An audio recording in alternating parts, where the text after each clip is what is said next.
Revolutionary EEG tattoos, powering neuro research. Scientists from the United States have introduced a novel ink that incorporates conductive polymers and a special adhesive, enabling the attachment of wires and electrical conduction, which can be applied as temporary tattoos on the scalp for medical studies.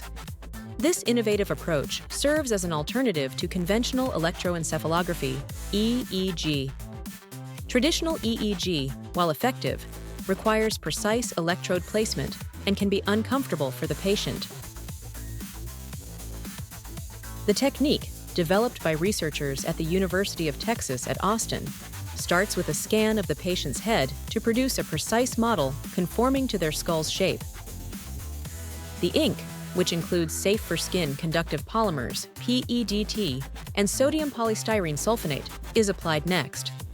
A conductive glue then connects the tattoo to wires that transmit the data, notes Nanshu Liu. The tattoo naturally dissolves after one day. The scientists have successfully tested this method on patients with shaved heads and are exploring adaptations for individuals with longer hair.